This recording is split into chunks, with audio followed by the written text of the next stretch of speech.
I don't know. I don't know why this is always happening. We're live finally. I don't know what the heck happened. I don't know. It wouldn't let me share or wouldn't let me go live. But we are live, and so we did it anyway. So it's all working out okay. So tonight, what I want to talk about are stroker motors, and we'll talk particularly about LS stroker motors, but really it applies to all of them. So if we got a small block Ford or small block Chevy or big block Ford, Dodge, whatever kind of thing that you're talking about, we have all of those. And so the question is, do we need to build a stroker motor? And so what I want to look at are the pros and cons of doing stroker motors, why you might want to do that, and also in what instances might you not want to do that. So we'll take a look at that. And the most common ones, for at least for the LS guys, are if a guy has a 4.8 or a 5.3, an iron motor, let's say, or if you already have an LS1, an aluminum block. A 383 is kind of common. You put a 4-inch stroke crank in it. You can use on the LS1, you can use the standard bore block, or go a little bit over because you can't go a bunch over on an LS1 block. But on the 4.8 and 5.3 blocks, same block, you can combine that 4-inch stroke with a 3902 or a 3905 overbore from 3780, and you get a 383. Works really good. It's a little different combination 383 in terms of bore and stroke versus the usual small block Chevy one that we're used to. And then for the 6-liter, you go 30 over on the bore and add that same 4-inch stroke to an iron 6-liter block. And then you have a 408.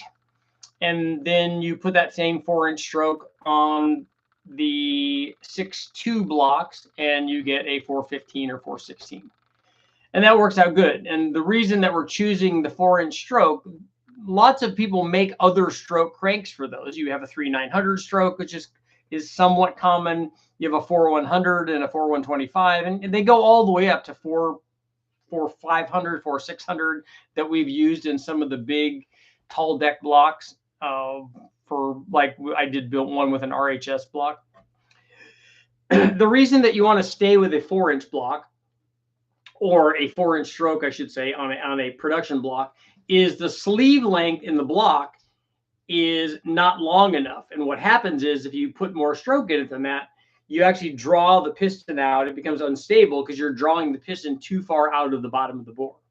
Now, if you sleeve these and you have a longer sleeve, which is typically what Darton and these guys do, you can put bigger strokes in it. We've sleeved blocks, factory blocks before, and we made a 468 out of one of them. BTR did a 454 out of one of them. He built the 700. Brian Tooley Racing guys built the 700 plus horsepower 454 out of it. You can use, and then some of in the aftermarket blocks, like I said, in the RHS block and stuff, they have longer sleeve lengths in them. So you could use different stroke lengths. You put bigger strokes if you wanted to do that. But on the production stuff, I don't go more than a 4-inch. Some guys like to only go 3900. Whatever suits you. Lots of guys are running 4-inch stuff in there. The question is not so much can we do this. We can do this. We've done this a lot. In fact, if you take a look at the thumbnail photo that I have up, that is a 600 horsepower 383 that I did. So it had ported, I think, total engine airflow heads on it. It had a good sized comp camshaft in it. It had a fast intake manifold on it. We did long tube headers. We did roller rockers. We threw a bunch of stuff at it and eventually got it to make 600 horsepower. It did good. And so that's obviously a benefit. If you build if that were a 383, we wouldn't be making anywhere near that much power.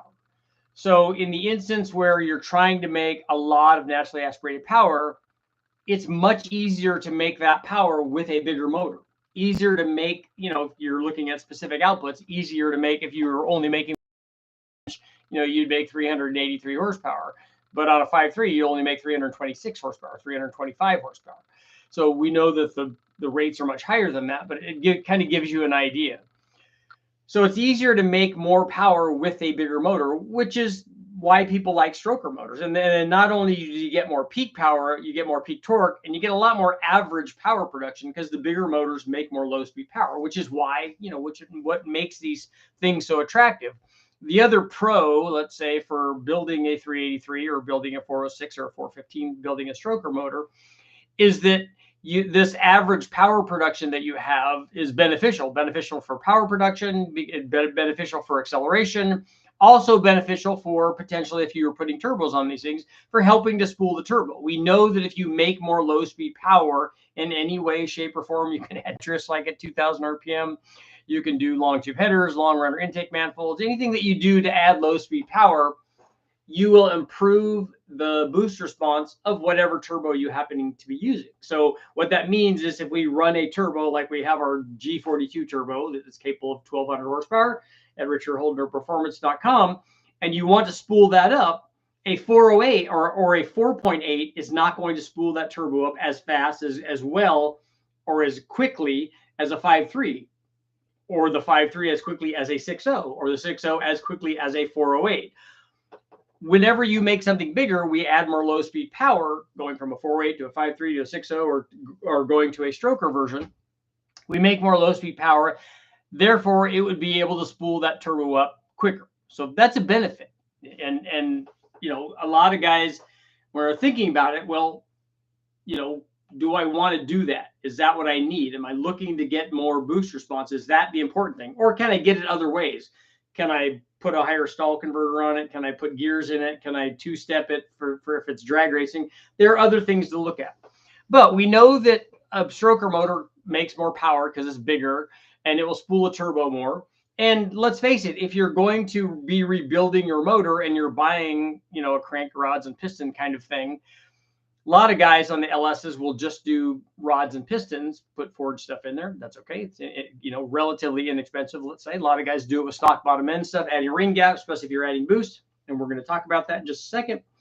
But if you're putting new things in, putting things in that make the motor bigger and by themselves just make the thing more powerful and then better able to use, you know, you'll tame your camshaft down, whatever size camshaft you use. You'll be able to utilize the additional head flow because let's face it, it's really easy to get lots of head flow from a, you know, from any of these ported LS heads or aftermarket LS heads. You can get lots of flow rate.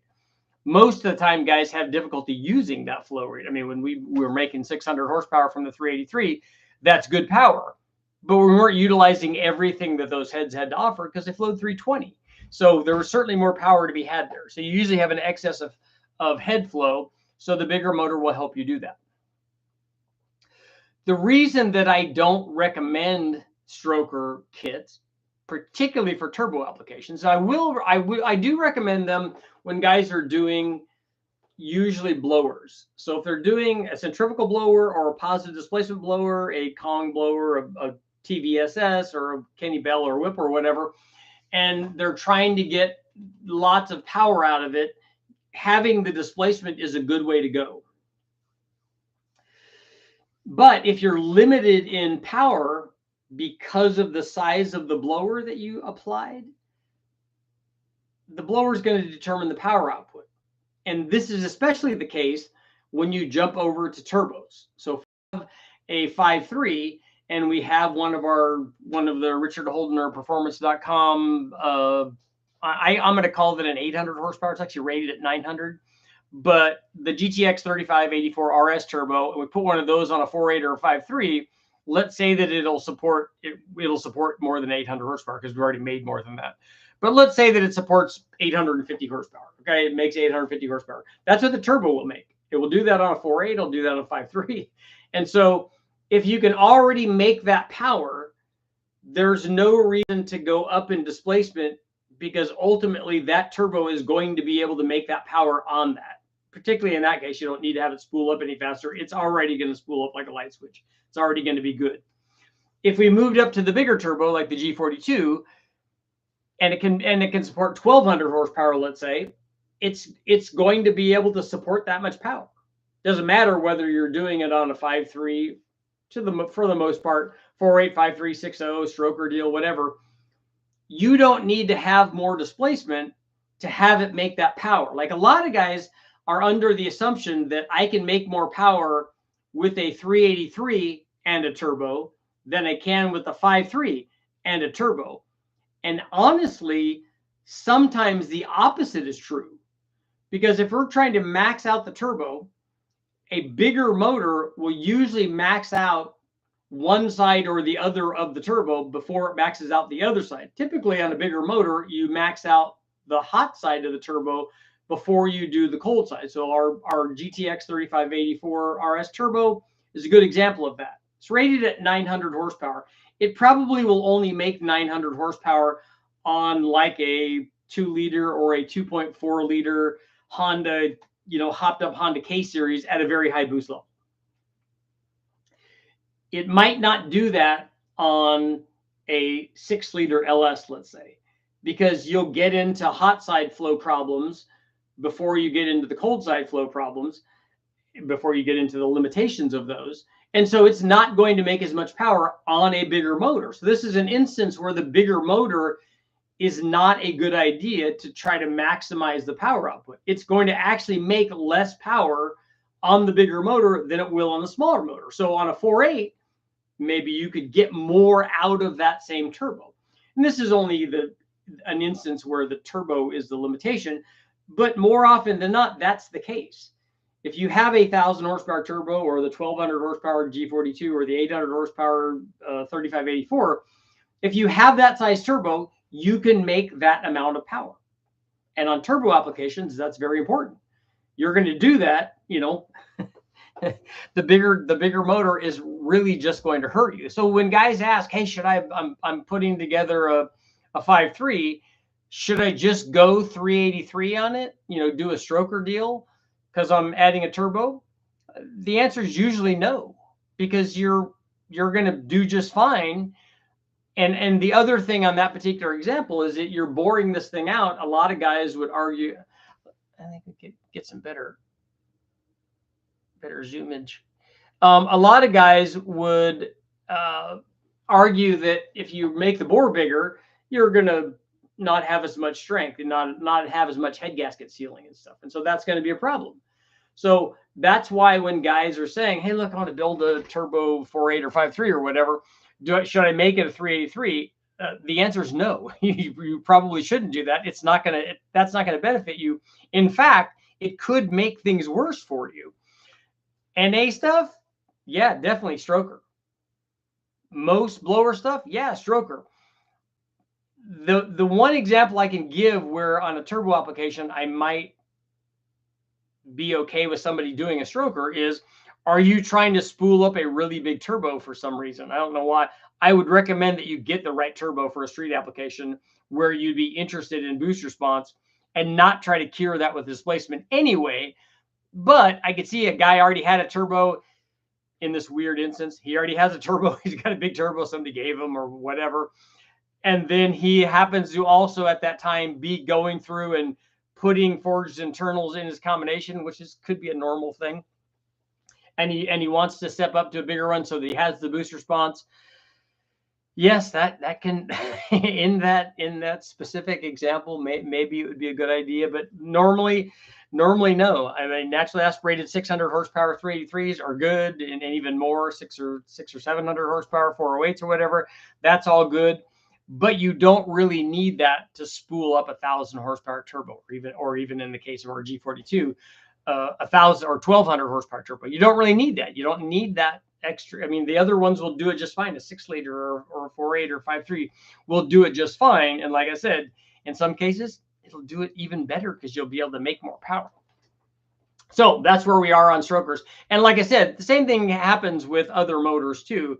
If you're trying to make 500 or 600 horsepower and you have a 5-liter 302, it's not really necessary that you go up to a 347. Maybe just instead of the 302, put a 351 if you were thinking that anyway. That would be an equal amount of power or an equal cost. Let's say just get a junkyard 351 instead of a 302. That would be an equal cost. You certainly could do that. Same thing with a small block Chevy. I don't think I would recommend a 305 because the 350 is going to be there. You might as well just start with a 350. It's kind of the normal thing. But there's no reason to go to a 400 or build a 383. On the 350, excuse me, if you can just put turbos on that and have it all work out very, very well. So we'll see what you guys got going on. All pros, no cons. I don't agree with that on the stroker stuff. No sound. Sounds just fine. We should have sound.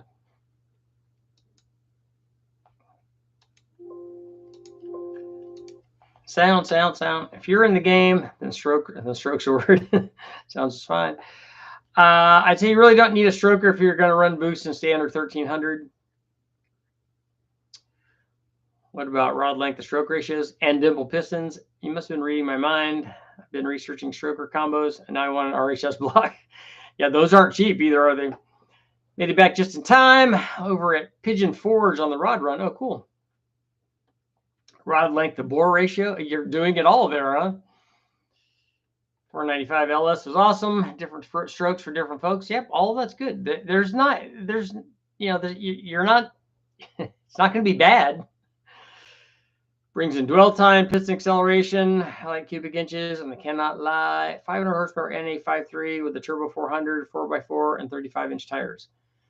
Yeah, I don't know that that's what I would do. I would do a stroker in that if it's an NA thing. Because if you have big, heavy tires and stuff, you're going to want more average power production. Australia has been building LS engines that are over 500. Yeah, lots of people have been doing that. Explain piston speed, faster RPM or longer stroke increases piston speed. Yeah, it increases average piston speed. Yeah, mean piston speed. Away and towards TDC or BDC. It works both ways. Because it has to travel farther in the same amount of time. And the only way to do that is to increase the piston speed. I'm happy with my 331 Ford. I went stroker because I needed a new rotating assembly. Boost can always be added later. The LS platform is another animal, and maybe I'll build one. Yeah, like I said, if you wanted to build a 500 horsepower 302 and you had heads and camshaft on it, you don't need a 331. It's really easy to make 500 horsepower. A 331 will have more response and stuff. Finally got a night off to catch the Tonight Show with Richard Holder. Let's say you're at a base of 400 horsepower and your fuel system can only support 650 NA and 575 boosted. Is it worth it spending the money to turbo or go cheaper and shoot some nitrous? Well, the nice thing about the nitrous is it adds its own fuel supply, because if you're talking about putting any kind of normal setup on the nitrous, whether it's a fogger where you're injecting nitrous and fuel into a single fogger, or a carbureted plate system, or any of those where you're also adding the fuel, that's easier. Otherwise, you're going to have to get injectors, which, by the way, we have injectors available, and you're going to have to tune it. How true is pulling the piston too low and out of the bottom of the cylinder problem on an LS? It's definitely a problem on if you go more than a 4-inch stroke. Fuel economy versus power down low negates your point. It negates what point? It doesn't negate any point that I just made. The reason I do a set of big cubes with a turbo is that I was octane bound and trying to maximize pump gas. So you're doing more displacement and then lower compression. Okay. With forged crank rods and pistons, a stock K24 block can handle 1500 horsepower. Okay. First question, what kind of crank would I need to make higher revs with stock pistons? The piston and the crankshaft are not the thing that are limiting your higher RPM. That's valve train.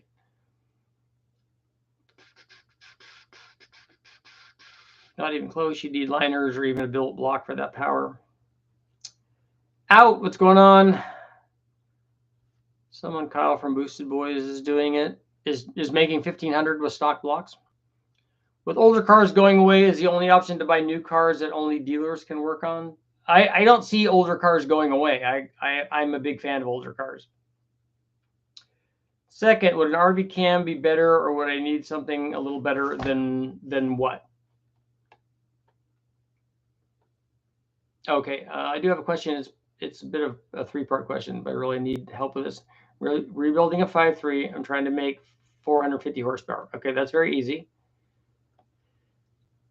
And there's not an RV cam for 450 horsepower. You could get if you get our low buck truck camshaft and a Trailblazer SS intake manifold, you'll be really close to that. How do you sell injectors? I need 6 of them. We have them in sets of 8, but we could sell you 6. What size do you need?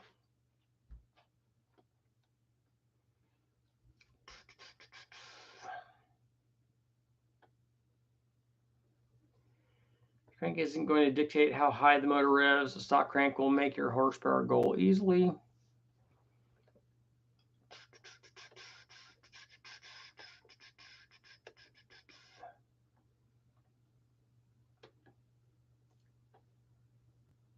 Let's see. The crank isn't going to dictate.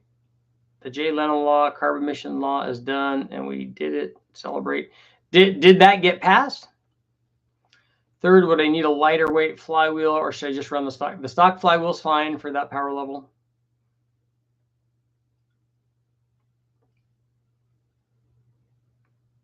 What are you trying to rev the 5382 and why?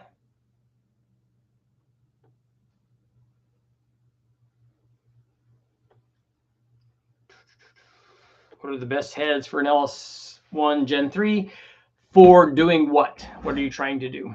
And Cam, start back. Tell me how much power you want to make. Richard, binge watching your channel since I bought my LS last year. 6-liter L96. Can I stroke it a little bit without boring the piston? Yes, you can change. You can put a 4-inch stroke crank in it, and then you're going to do rods and pistons, and the piston that you get is going to be the bore size that you currently have. Someone, a completely stock K24A2 head can make 1,000 horsepower.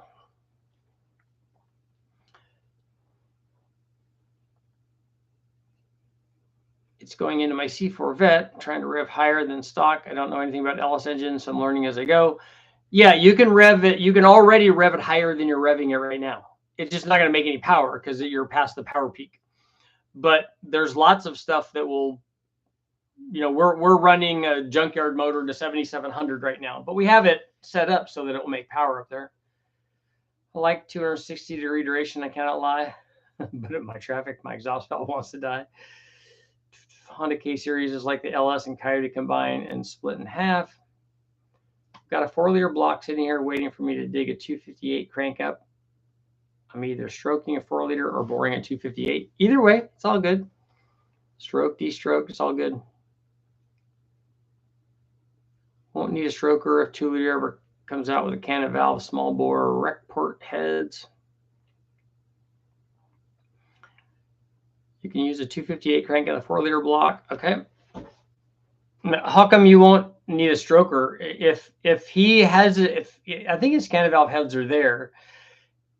In fact, because I sent him the 220 heads that they're gonna, the ported ones that they just ran on an LS1. It did very good. And so now I think they're going to run that same one with a set of those heads. So that'll be interesting. But however good it does with those heads, it will do better with a bigger motor. Cam will dictate how high the motor wants to rev and still make power. Higher RPM doesn't always equal more power.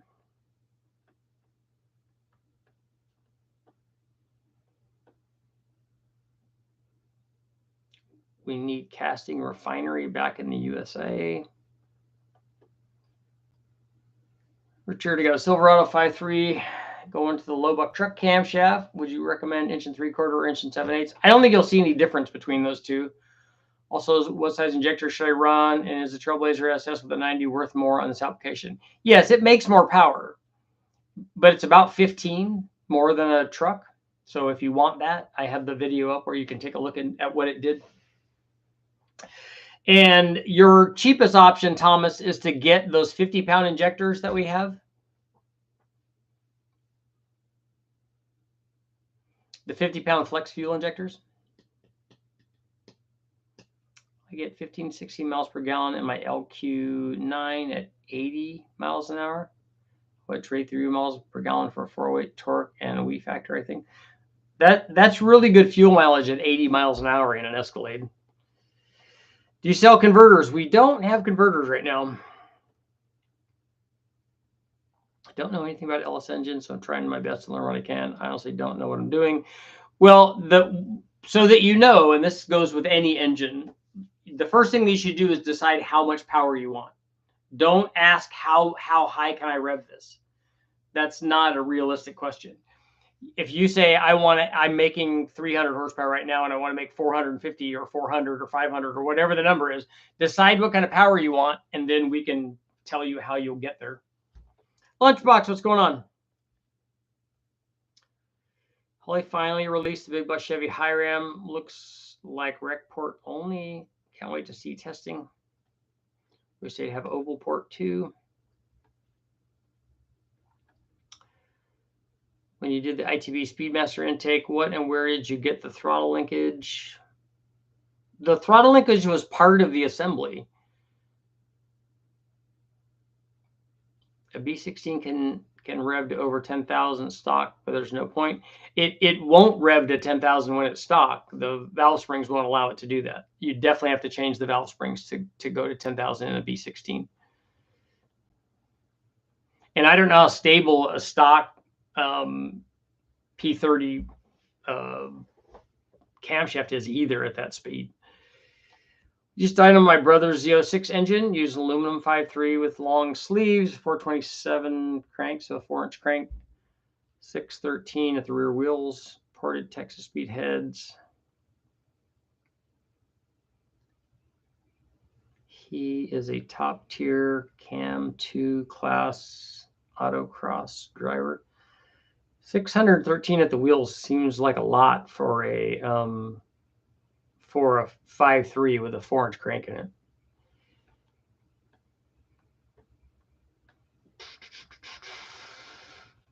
You have to have enough cam, enough head flow, and tuned intake to make power at super high RPM. It says nothing about the valve train not flexing or doing other less than optimal things. Yeah, even if you have the head flow and the cam, and and the cam wants to make power there, and the head wants to make power there, and the intake wants to make power there, if the valve train doesn't allow it to go there, it won't go there. It'll break. If YouTube Spintron videos, some of the motions that are made by valve trains are absolutely they're crazy. Nitrous question, 135 to 150 wet shot on 11-to-1 LS1 with 25 ring gap. Should I invest in a Lingenfelter MSC plug-in to pull timing or not necessary at the power level? Yes, for 150 shot, you definitely need a pull timing. You should find some converters. I would like that. Converters will make a big difference in power. With a 5.3 and a low buck truck, should I be fine with tuning on my factory ECU? Yeah, you can definitely tune the factory ECU to work with that. Have you ever done a 6-liter versus a 408? Everything else the same. Is it worth it on a 650-ish NA motor? Well, I've not seen a 6-liter make 650 horsepower NA anyways. I've seen 408s do that, so it's definitely worthwhile. How much power on pump gas are those 50-pound flex fuel injectors good for? They're good for 800 NA. Stroker and boost, what is a good minimum compression height, assuming no pin and the oil ring is ideal? But is it necessarily bad? You don't have to worry about compression height on a stroker, not on the LS stuff. That's not an issue. The bar that joins the 2 throttle bodies with the cams.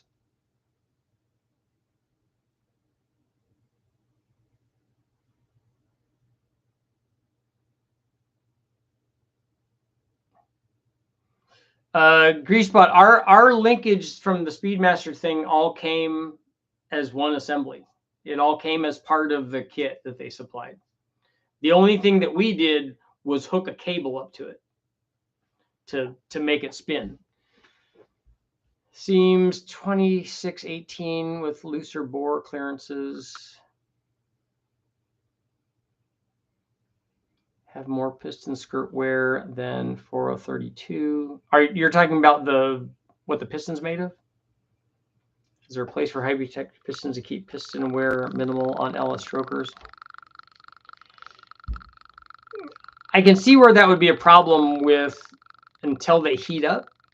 Then they shouldn't have as much piston to wall clearance. You just got off active duty today, so I'm trying to learn a new trade. I want to learn how to build engines. I came across an LS, I'm trying to rebuild it. So this information really helps. Yeah, that's a good idea. If you put one on an engine stand, take pictures or video of you taking it apart and then put it back together. That's how you learn how to do it. And then do it a couple of times. And then when it comes to upgrading it, the taking it apart and putting it back together part is not an issue. There's lots of good videos out there on how to do it. Solve all your converter issues, go to a manual. 800 horsepower NA, what about with boost? It'd probably do, we think close to 600 at the tire on a 50-pound injector.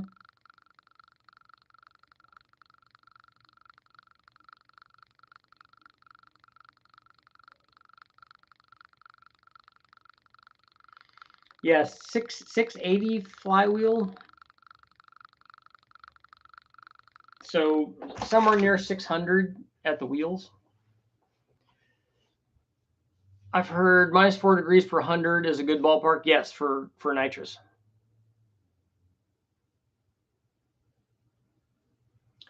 My 427 small block uses a Dart Iron Eagle block. Raised cam has been as high as 27 psi. Still running after 7 years. Nice. Building a Gen 3 6-liter on the side, looking for it to handle 600 to 800 wheel horsepower. That's a big difference between those two. Can the Gen 3 bottom end last on this? Yes.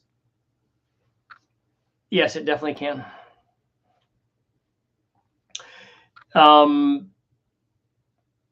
Make sure that you obviously put ring gap in that. What are your thoughts on the new ZR1? I think it's amazing, and I think that that car will go a lot faster with more gear in it because they ran it to redline to get the speed that they did, is what I'm reading, and that tells me they're past the power peak on that motor, and so it would go faster if they put more gear in it.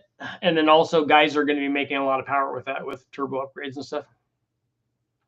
What'd you say about getting converters? I just said I would like to. It makes a big difference in acceleration if you do. Just a thought for you. Learn about rebuilding transmissions as well. It seems like guys who can build an automatic are always in demand.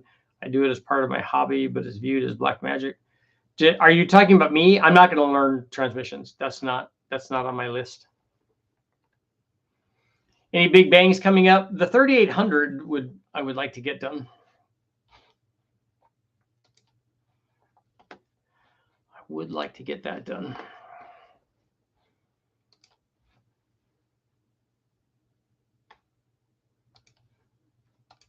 Near.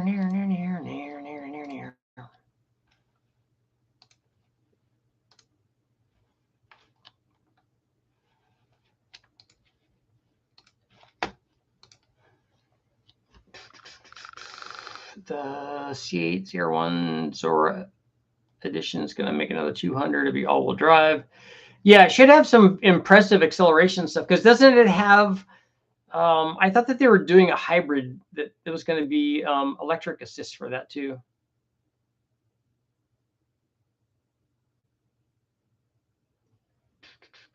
What's the largest stroke in an LS3 block that you feel comfortable with?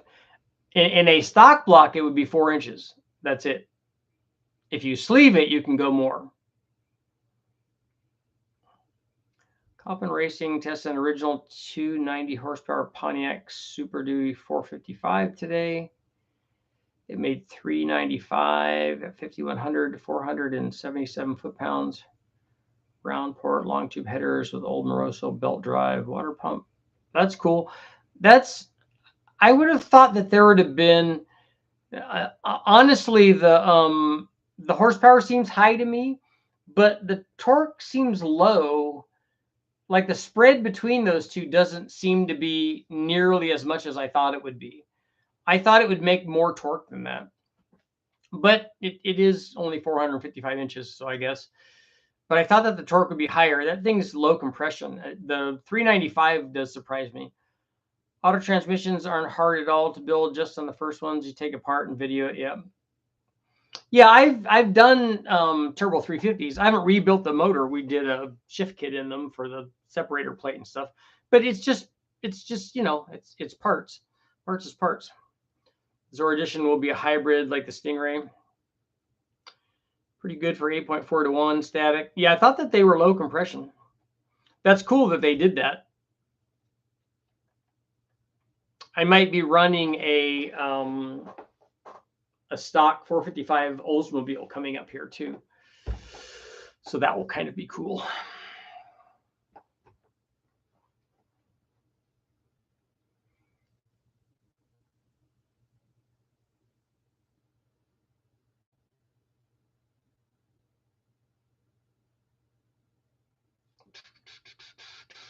Big block or LS, no budget. What are you building?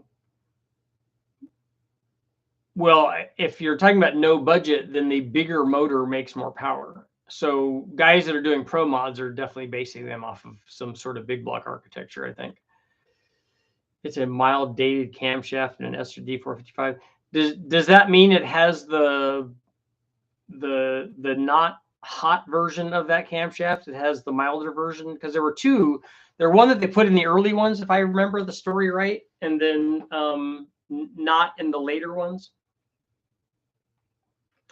Just wonder if a tighter piston wall with a 432 piston or hypertectic would help with piston skirt wear on a 4-inch LS. It might. I don't know if the piston rock, when it's cold, is causing the wear on that or not. Anderson power pipe on a Pro Charger, really worth the hype? I don't know. I'd have to go back and look. Anything that you could do to add airflow going into the blower is a good idea. We ran big dedicated tubes to the Vortex stuff that we used to run, and that definitely makes a difference. It's been a long time since I looked at an Anderson power pipe, honestly. I'm curious if the GT40P heads actually make more power than a standard GT40 head. Did the GT40P race help it make power? In our testing, the P head didn't make more power. When I owned a car lot, I bought an early 80s Cutlass with a 455 installed. It was very rowdy, impressive. Supposed to be stock block fun car. Yeah, the guy that's doing all of the testing is doing a ton of stuff. I mean, he's doing like really, really weird esoteric stuff. It's very, very cool. If I ever had the Pontiac Ram R4 cam, was built with that. Okay, that's a good size cam. Planning on slapping an M112 Eaton on my LIV3 with an SWS adapter. Is it time to go port injection on the setup for ease of tuning? I think you're going to have to spend a lot of money on providing the fuel for that, no matter what you do. Either you're going to have to go, you could get enough with just that blower on there. You could get enough with the LT4 stuff, the injectors and the pump and stuff, and with a cam that has a different lobe on it. You easily for that blower doing that and keep it direct injected. But you could also go port injected. So Rammer 3 cam was 224. Yeah, it's quite a bit smaller. The engine was built by a guy who, until he got sick, did development for Brian Tooley. His name is Ricky Childers. This isn't a stockish build. It's billet rods, big cam. Pontiac never had much lift typically, except a few engines that use 165 rockers. I wish that someone would have made those when I had my 350. Top speed on the Cutlass was amazing, but still have massive low-end torque. Yeah, I'm excited about it because I have not done any testing on the. So I was all questions when he was talking about stuff like, okay, what's the good cylinder heads to use? How much do they flow? How much power can you make? And all of that stuff. Olds 455 makes a bit more torque on a Pontiac 455 with standard iron heads. Of course, modern porting are aluminum. Flow better. Well, and I think that if I remember right, the advantage that an Oldsmobile 455 would have is they made those when they had higher compression too. They didn't do a 455 Pontiac that had high compression. They were 8.5 to 1. So that definitely hurts power. Does anyone know the threshold for a Silverado 8.5 rear end? Is it worth putting a true track with upgraded axles for 700 to 800 wheel horsepower? If not, what rear end would you get? Does anybody have any help for Thomas there?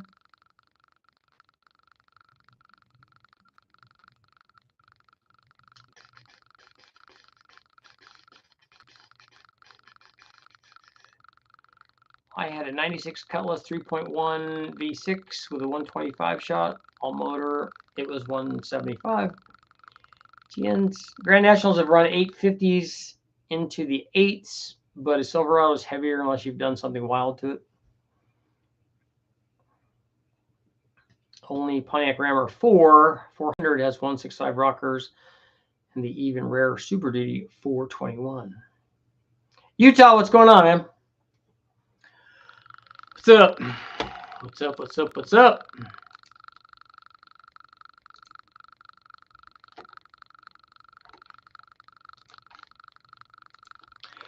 We are live. It's all the way live. I put nitrous on it at 150,000 miles. Died at 182. Being sprayed almost every weekend. Yeah, I went through a lot of bottles in my Mustang too. It's just so enjoyable. I remember racing against a guy who had some sort of hot rod thing, and we probably raced like 8 or 9 times because he was certain that my stock looking Mustang should not be that fast, and that he would win if we kept racing. I'm like, look, it's the same thing happens every time. 8.8 or 4 9-inch rear ends. It's always a good choice. 6-liter turbo RCSP stock weight. 455s are getting cheap. How would a factory rec port iron head junk 455 fare versus a 6-liter with a rec port heads under boost twin GT45s? You're not going to find a 454 with factory rec port heads in a junkyard. I've seen exactly 0 of those. What you will find is lots of a 454, a Mark IV, an early one that could have had rec port heads. It will be oval port. You don't find a lot of those. You will find lots of Gen 5 peanut port stuff and Gen 6 and some Gen 7 8.1s, but the Gen 6 will have at least good oval port heads. So you're not going to find a rec port thing. That's not a thing. You'll find way more 6-liters than you find rec port headed 454s. So if you find an oval ported headed 454, like a Gen 6 one, it's not even close in terms of power compared to a 6-liter.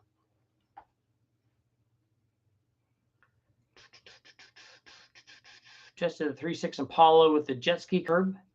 Came to the conclusion that the VVT phasers must be busted. Car panels, the bank-to-bank discrepancy better than EFI. I think the GM 3.1 is no good after 2000.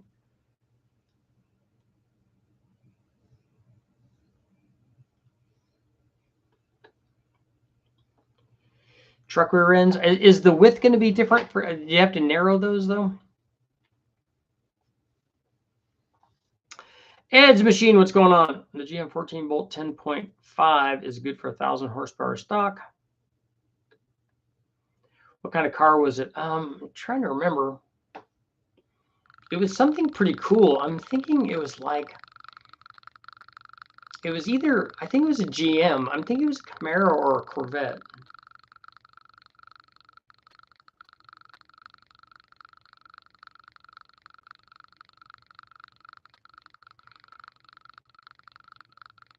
I remember I very much frustrated a guy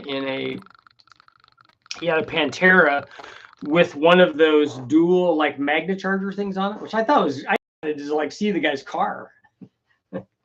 That guy could not drive to save his life. He lost a bunch of times to the Mustang with nitrous on it.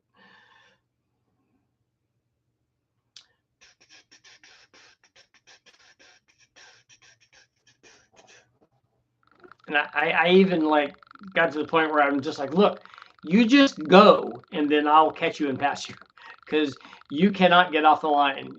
I don't know if you're worried that you're going to break the transmission or whatever, but just get this thing going. I just want to see it. This thing should be fast. It's a Cleveland with a blower on it.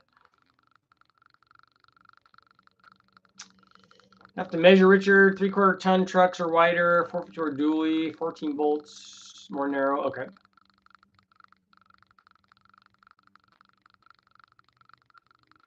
So when they went to the dually, they went inward on the rear end. That's interesting. Richard, I have a BMW E46. Nice. 2.2 straight 6, 3.1 bore, and 2.8 inch stroke. Well, what did it start out with? Why did you change the bore and stroke on it?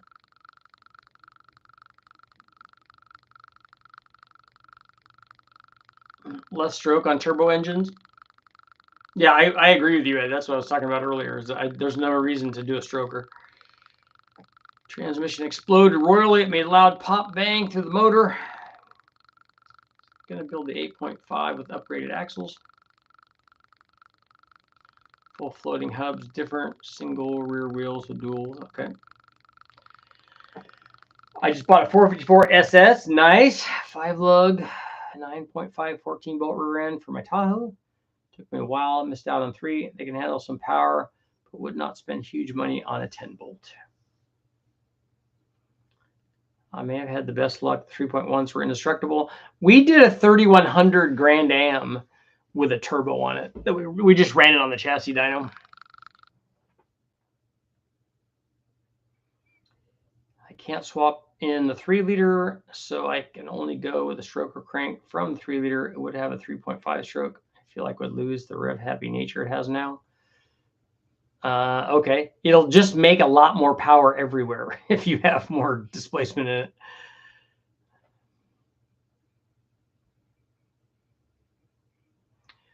I want to do a naturally aspirated 14-bolt Chevy cab and chassis.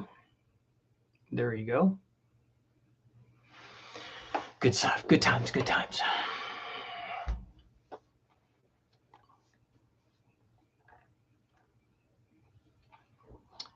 I have to say that when I did the 383, the one that's up in the photo, the thumbnail, I was really excited about how that build turned out because it was an aluminum block. I think it was an LS6 block? I think so. Might have been. No, now that I think about it, no, it's not a 4-inch one because it was. I think it was an LS6 block. And we ran a lot of stuff through that motor. Old rectangular port iron big block Chevy heads are getting cheap.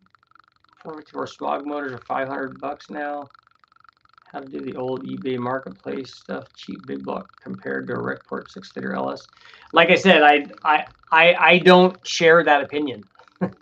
I tried to buy Recport heads for the LS6 that I'm doing, and also for the L78, and they are not cheap. And also they're junk because they're 60-year-old heads. So there's all kinds of problems with them, which I went through on that L78 build that the guides wanted to come out of them. So if you're getting smog motors are Gen 5 and Gen 6 stuff. I have seen some Mark IV stuff, but it's all been truck motors though. I've never seen a passenger car one with Recport heads in it. Richard, did you test AFR 335 as cast heads? I don't remember. I thought a 335 was a ported head, was a CNC head. I have run. No, maybe those were the darts. I did 345 airflow with heads. I don't think I did. I have to go back and look. I compared 305s to something. Let's see. Let's go back to our dyno here. Because I compared it NA, and then I also compared it under boost. So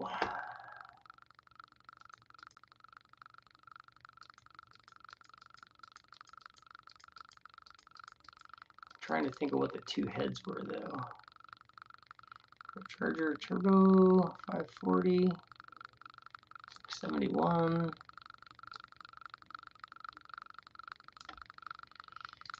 Might have been this one.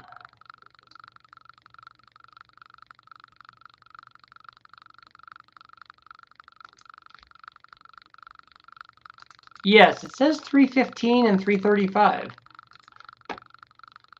Yes, we did. I thought that the 335 was a CNC head though. This was long ago, but I did compare a 315 and a 335. And it was on a 496. We're going to build a 498 70 over. Okay. More stroke is better than more bore. No, that's not true. I just really like how the current motor revs up so fast when doing downshifts. I get the stroker would make more power. Do you think I could keep the same fast revving with lightweight components? Yeah, I don't think that if are you talking about the way it revs, like the way it free revs, or the way that it revs up when it's accelerating? Because those are different things. If our enforcer has cast heads, yeah, this was long before enforcers weren't even a thing when I did this test. Where they weren't even available. Took forever to find a 454 SS rear end. Summit LS Forge rotating assemblies are a good price. They are good. Yeah, we've used them, Thomas. They're good.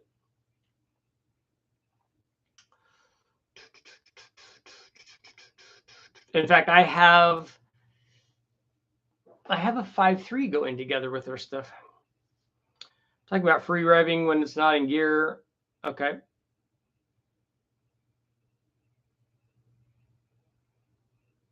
Yeah, that doesn't concern me as much as the power curve does, but everybody likes their thing. Yeah, Ed, I wish I had more information for you, but these were the older ones. This test was done back in test description back in 2003, so a little while ago. I have a video of my Tahoe build on my channel and show the 454 SS rear end I got. Nice. We make a video about the Oldsmobile engines. Yeah, many videos. I hope. I'm gonna fly out there with them. They're doing testing back in Michigan, and he's got a bunch of stuff. And I talked him into running Boost, so it'll be good. So we will run Boost on it. Not a lot, but some. 7 pounds. You know how we do this. Since it's not my motor, it'd be good. Have you tested any budget heads that are good, like Speedmasters or Pro Maxes? Yeah, I have lots of videos up on those. I've all of the Pro Max stuff that I've tested. I've tested the small block Ford stuff and their big block Chevy stuff, and both of them were good. Both of them work really well. I have tested some of the Speedmaster stuff, not as good. The Skip Whites and Enforcer things, those are good. Do a 3.1 Big Bang? Yeah, no, that's not even on the list. So, what does the motor make? I think it only made, what did it make, 120 or something at the tires? It was not very much. That's not bad, because my Sprint makes a lot less than that, and the Metro made what, 45 or something. So I can't be throwing shade. Yeah, I'd have to go back and look. That was with the great guys down at Steve and the great guys down at Powertrain Dynamics. He let me do a lot of dyno testing there. He's a great guy. Him and his wife are good people. And what we did was we just because it's a V6 like the 3800, it just has like a crossover deal, and we just capped the back of it. Made a plate to cover the back of it, the exit of that other manifold in the back, the rear manifold, and then made a Y pipe right there. Put the turbo right there. Blew into it. Hope for the best. The first car was a 72 Nova, 383, 10-to-1 TRW pistons, pink rods, nice. I haven't heard that in a long time. Dark Sportsman 2 heads, a turbo 350, P3 converter, as well as a Pontiac 10-bolt. Nice. Went 1220s, that's good. 700 horsepower limo Oldsmobile, 425, 455 so far. No halo, might do 1,000 horsepower with a turbo. Thin main webs compared to a Chevy or a Pontiac. I bet it makes 400. Spanky, what do you do? Like a 3.1 you're talking about? I think it would. I think if you did put it on an engine dyno and ran boost on it and did it correctly, I got no reason to think that it wouldn't get that far. I know some big block Chevy guys who like the Flowtech heads. Yeah, I think that's the same as an AFR Enforcer, I think. Oldsmobile 425, first to use a thin wall casting in 65. What did they put in the Tornados? Did they have 425s in the Tornados, or did they have 455s in those? Because I think Oldsmobile didn't have anything that would compete with a LS6 Chevelle motor. They had both of them? Okay. They didn't have any 450 or 460 horsepower kind of things. I think that theirs was 375 or 380 or something like that. Maybe they had a 390. I don't know. I need to go down the Oldsmobile rabbit hole, but I thought that that's what he was talking about. That it was not a lot. 375 and 385, yeah. Basically, smog flat top 454 GM rec port heads is going to be not good. Yeah, if it's a flat top and 120 cc chamber, it's going to be really low compression. A rec port head has lots of flow. In fact, you could argue that if you look back at 1969 or 1970, that Pontiac didn't have a head like that. Oldsmobile didn't have a head like that. I don't know how I'm not sure. The Dodge didn't have one like that. The Hemi maybe, but not the wedge motor. Maybe the Ford did. Maybe their Super Cobra Jet flowed like that. But it's so much easier to make power when you have something that flows more than 300 CFM. Cool Oldsmobile big blocks. Curious to see the low buck truck cam with one or 2 degree advanced timing on the cam, how much sooner it will make torque. Those torque at 2,000 RPM guys will be all over it. Yeah, it's interesting that you even think that it will change if you advance it 2 degrees. It might not do anything. It might hurt it. They have long runner intake Oldsmobile big blocks.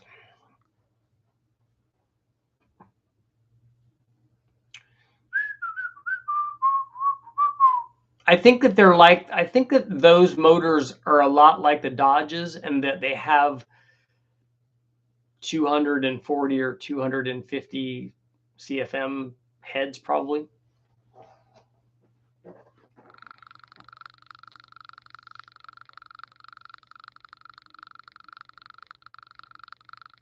Because they really wake up if you give it cylinder head. Look what happens when you take a small block Chevy and put a good head on it.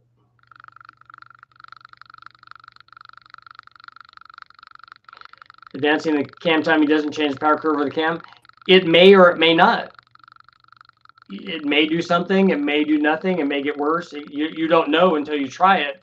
I tried doing that with the LS9 camshaft, and of all of the camshafts, I was certain that we would pick up low-speed power. I thought it was going to be a hero, because the LS9 cam's terrible down low. And I thought for certain advancing that cam was going to pick up power, and we tried it and it didn't do anything. So that's not a universal thing. Because if it was, you just keep advancing the cam and keep picking up more and more low speed power. But it doesn't always do that. Because what if it already has the best amount of advance in it already? We just don't know. 240 CFM on A heads, W30, 250. Yeah, that's kind of what I was saying. That's right. That's where I thought that they would be.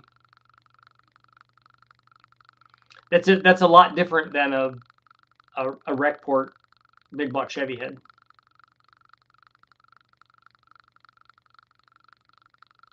After some consideration, I think it would be better to go with a turbo than the stroker motor on my E46. The stroker would only make 200 wheel horsepower. I can make way more than that with boost. It would be, and you could still have your Revy motor if you'd like that, because it would still do all that stuff. And boost would add all kinds of torque, so it'd be a good thing. We got 1 more minute, and I never had a poll. Got that. Here we'll have it. We'll have a 2-minute poll. So get your answer in.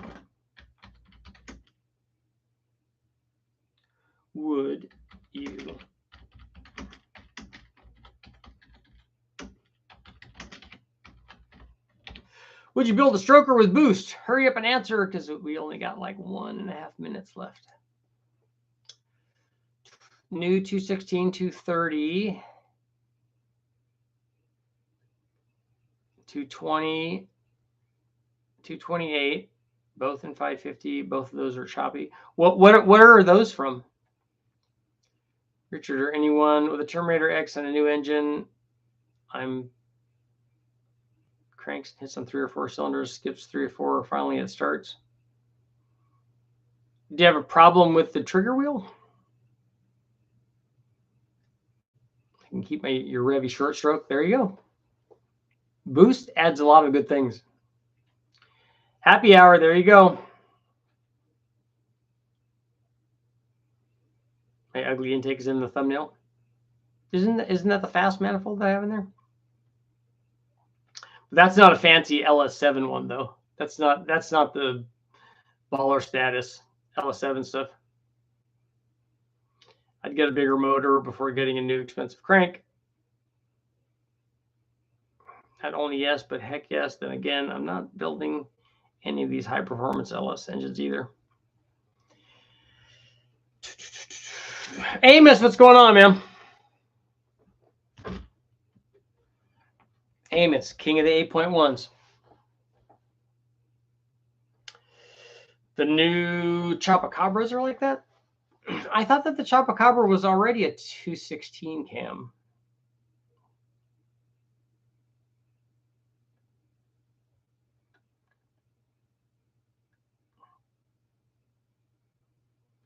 Factory big block Dodge, Olds, and Pontiacs have heads that were barely better than small blocks. Yeah, that's kind of what we Brule and I used to tease them about that. Why would you put small block heads on those? How much power does the alternator water pump on a street engine take away? Imagine it wouldn't be much, but I'm curious. It is quite a bit. The water pump especially, and a fully loaded alternator can be too.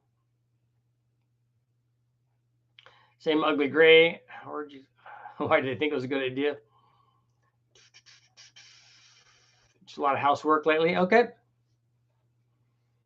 There. 214, 222. Get 1 more minute. 69%. Saying yes. Stroker with boost. It's the worst idea ever. Not really. It could be just fine. That's all good. Just injectors, boost, small cam, springs. Oh, that's good news. Oh, that's good stuff.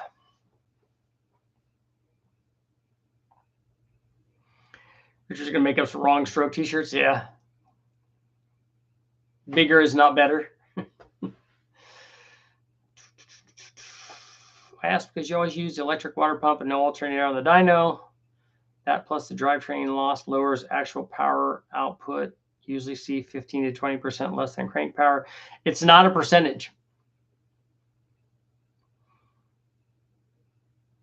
Drivetrain loss is a fixed amount based on the things that are in the drivetrain, and then a small percentage of a percentage friction amount.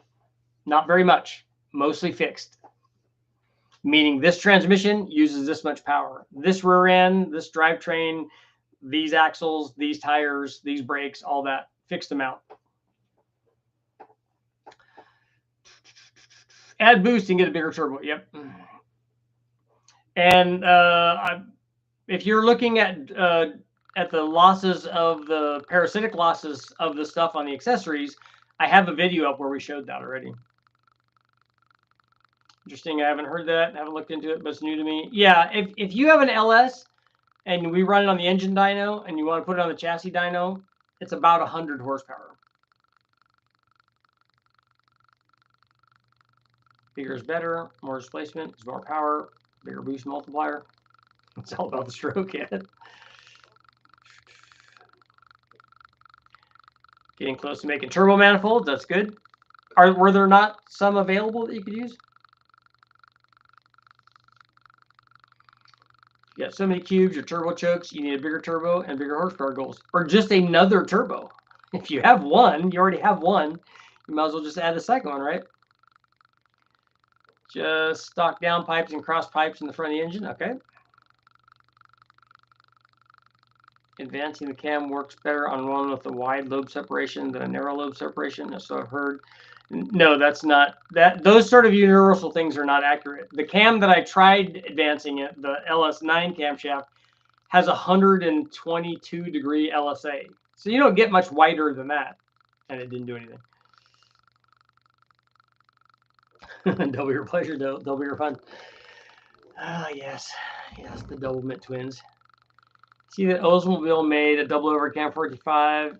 I did see that. I've seen that come up a couple of times in my feed. That stuff is awesome. And I also like the candid valve DZ302 that they did. All of that stuff's very cool. Get one of the Pro Mod turbos. Well, not just one. You would get two of them, right? Because if you're going to do it, if you're going to be a bear, you should be a grizzly, right? Turbo-y goodness. Chock full of turbo-y goodness. That means the 3800 should probably get two GT35s, right? Exotic stuff rocks. I wonder what happened to the Navarro Turbo L6 that was sold off several years ago. You can do 3. I have a 3-cylinder, so 1 per cylinder is perfect. Bigger boost, better ingredients, better pizza. That's right.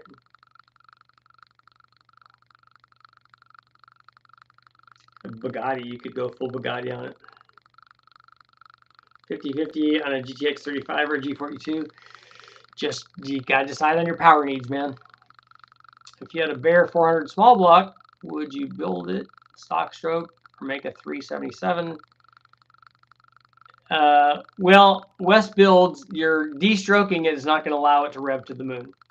It'll rev just as far with the 400 stroke as it will with the 350 stroke, because the revving to the moon thing is all going to be the valve train.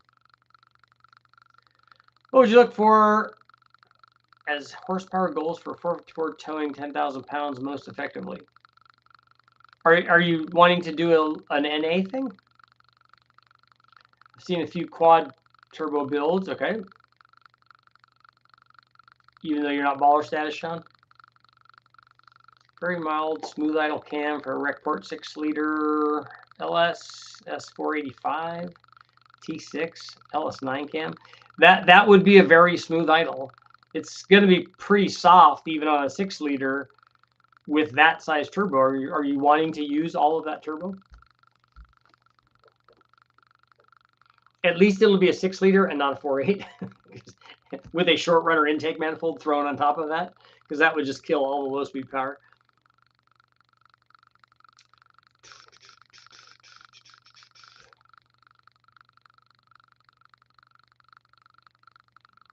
Like most people with fancy cars, I'm not actually baller status at all. I'm just overly comfortable with plenty of debt. I'll source a 50mm turbo smart wastegate, hopefully soon. They'll determine exact turbo position, not wanting to reinvent my engine bay. You got to work around like the area that you got. You got to work with what you got.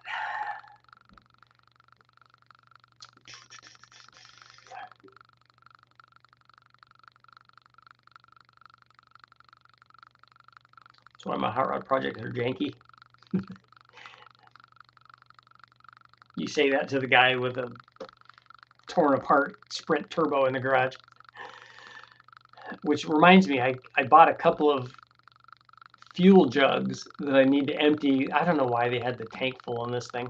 Probably because they're trying to start it. I got to empty all that bad fuel into these jugs.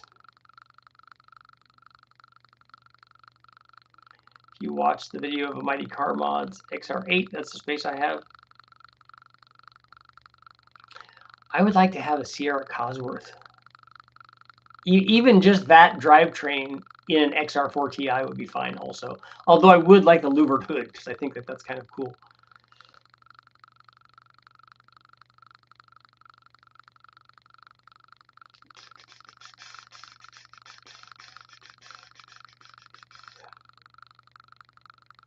So big bore short stroke doesn't work good for a small block 400. Yeah, it works fine. It's just that the stroke length isn't what determines RPM. The valve train determines RPM. How long does a turbo last? Well, we still have an original turbo on the Omni from 1985. I want rear window louvers. Not related, but somehow related. I have a set of those for the Omni. We took them off because we didn't want to bother with getting that all set up. But we took them off for the show, for the Shelby show. But I have those, and I definitely want them because they're definitely period correct.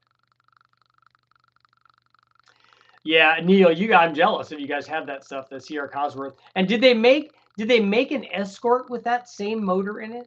Because that would be even cooler. I like smaller cars, so an Escort Cosworth would be even cooler, I think.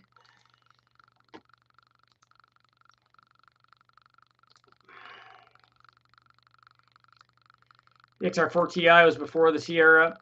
Yeah, but it had the janky 2-valve turbo Pinto motor in it and not a 4-valve Cosworth motor. I have no idea how much RPM my valve train supports. It's off gaining power after 7,000. Yeah, if you have a long runner intake manifold on there, it's not going to keep. I mean, the valve train's fine. We know it'll go past 7,000 RPM, but how much horsepower did an old Jaguar V12 make? I would be surprised if it was 300.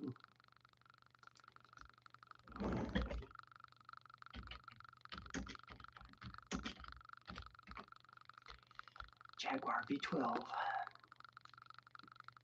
5.3 liter, 242 horsepower to 295 horsepower.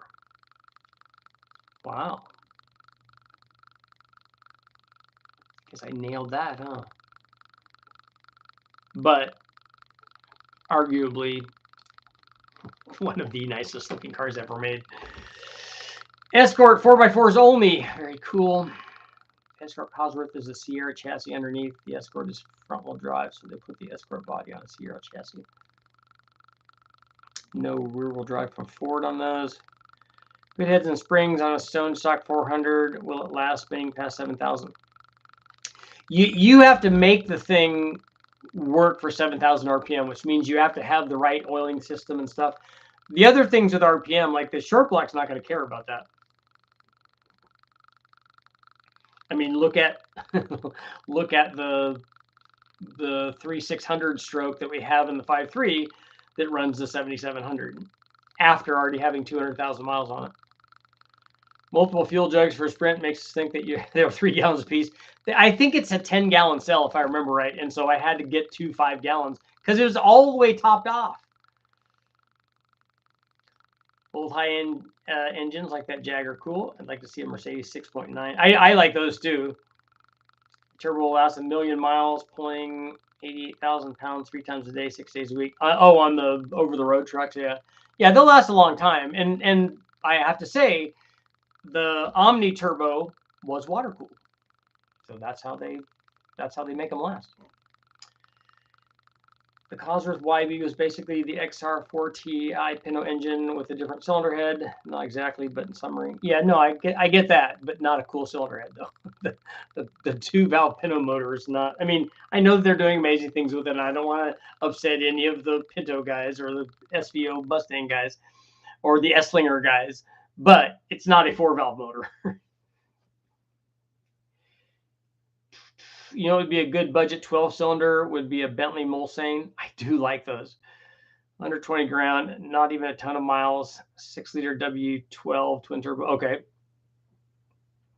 And before that, I like the older style Bentley Mulsanne turbos where they were the single turbo V8s, where they didn't tell you how much power they made. It was just adequate. And they were like 145 or 50 mile an hour cars. There was a guy that brought one of those to the Silver State. If you're going to make a street car that weighs 2,800 pounds, what engine setup would you put in it? I don't do it like that. Like I have a 5-liter Mustang that's probably 2,900, and it has, well, it doesn't have any motor in it yet, but right now it had the stock motor in it. I have a 240Z that's way under that we probably will put. It probably will get an RB in it because it just looks right in that.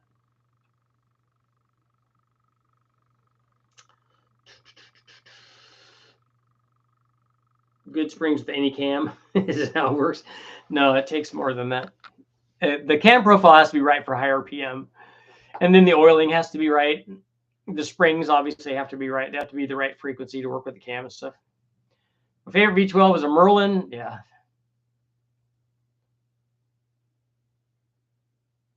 What's the max lift I'd want to go with on an LC8 with OEM valve release on the pistons? The lift you don't care about.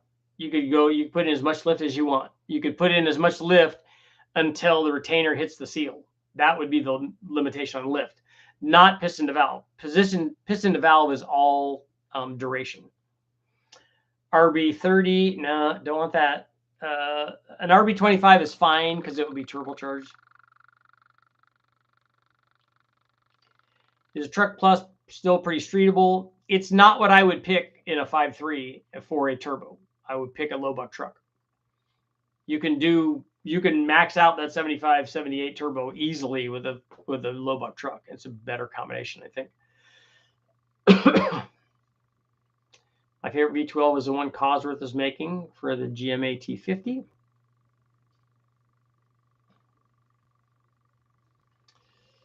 Still like to see 1,000 to 1,200 Goldwing engine in a Sprint or a Geo.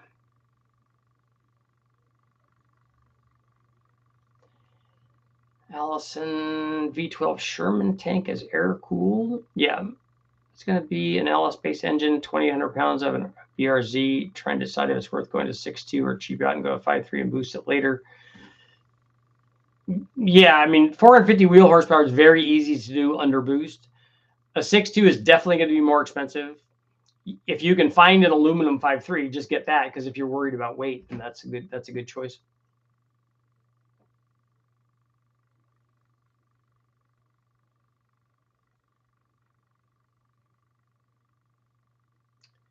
Right cam to match the setup, 400 small block. Just thought 377 would be easier to build and spin up to get good power. That's fine. You should do the thing that you want. I'm just telling you that the stroke doesn't determine that. RB30 ET is a turbocharged version of the RB30, specifically found in the VL Commodore. And it was very limited production. I thought that the 30s, for some reason, I was thinking that the 30s were only NA ones. But I forgot about the really low volume stuff. But I'm not RB30. I'm not even RB26 like Baller Status. I'm more RB20, and I got a 25 back when they were inexpensive. It just looks right in that chassis. I mean, an aluminum LS is also a good choice for that. It just needs a rear end and a good transmission.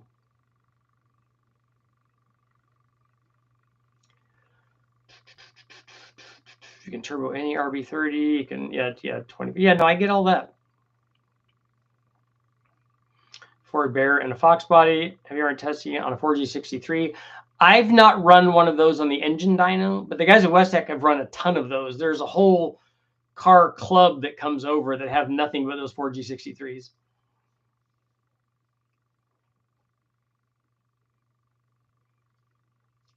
The last Kent 4-cylinder with a 4-valve head was a Cosworth BDT.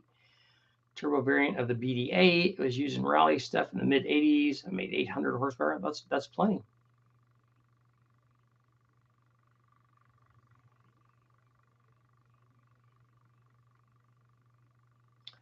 Low buck need the trunnion upgrade? No.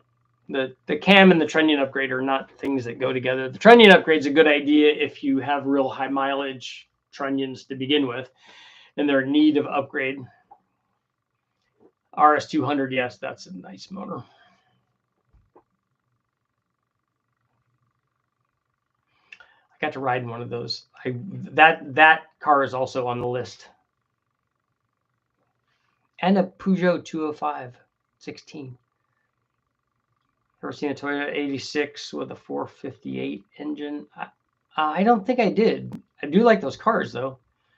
A 3TC Toyota engine. Yeah, my buddy Bernie was, what was his? He's got a mid-70s Corolla. He was talking about a 3TC engine that he wanted to put in there.